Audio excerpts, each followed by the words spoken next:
Okay, so we got a couple questions. We're going to finish out here in a couple minutes here. We got a couple questions here. Okay, so Adam Diaz says, is it harder to book because of the possible date restrictions?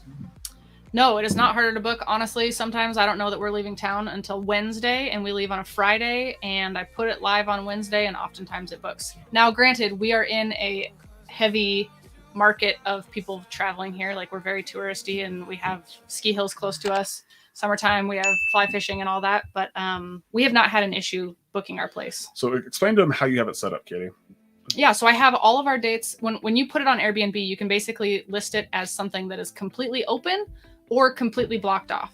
And we list our primary home, as completely blocked off, and then I go and make dates available that I know that we're going to be out of town. Yeah, so basically it stays blocked out the whole time, and then when Katie's like, hey, should we put it up when we go on this trip? And then we say yes, no, maybe so. Then she literally unblocks it, and sometimes it literally gets booked the very next day. Sometimes, depending on how far it is out, it'll get booked a day or two before, right? Yeah. Every time, I mean, knock on wood, we've been very lucky, but every time that we've ever listed it, it has booked. 100%. And again, why is that? Because we are in...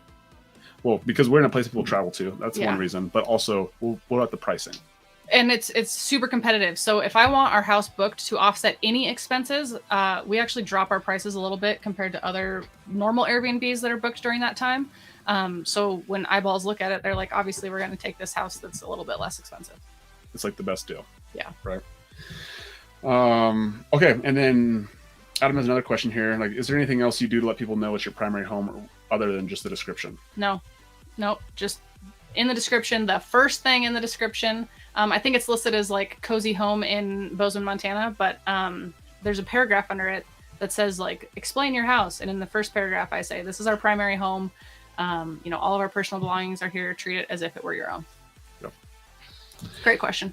Yeah. And honestly, when you walk in, you pretty much know, like, somebody lives here. Like, we definitely do a good job of like cleaning up and picking up. Again, we don't have a ton of stuff, but ultimately, like, you can tell right away that somebody lives there. Oh yeah. Right. Yeah.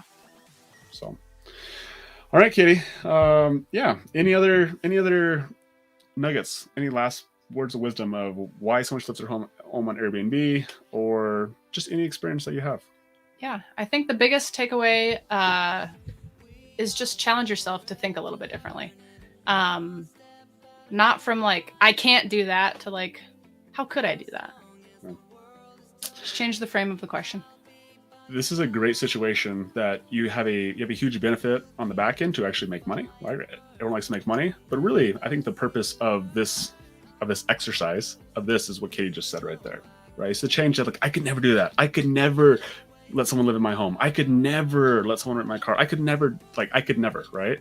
To how could I justify that? How could I sell myself out? How could it make sense for someone to live in my house? And when you're able to just ask that question, that thought process, will change your life.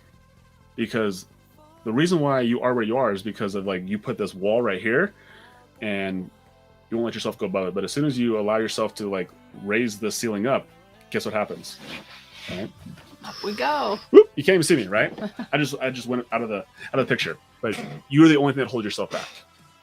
And so this is a great example for how you can prove to yourself that you literally can just change by changing this right here. And the momentum that you gain after one decision like that is incredible. You end up, the fulfillment that you get after you like contribute to somebody else's life and them experiencing wherever you live, your car, your whatever you're giving to them.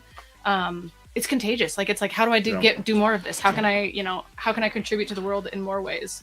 And you gain momentum and you want to even give more and more and more. Every night I read to our 2-year-old, right? We read Bernstein Bears. We read, what else do we read? The little golden books. Yeah. All the Disney books as well. Dr. Seuss sometimes. And you know how many stories are geared towards giving and sharing, right? And us as parents, we're like, yes, you need to give. Layden, you should totally give. You should give. And then as adults, everyone's just like, what can I get? What can I get? And we become a bunch of takers. Yeah. We forget the fundamental principles of life and what truly is life. And life is to give, right? Life is to serve.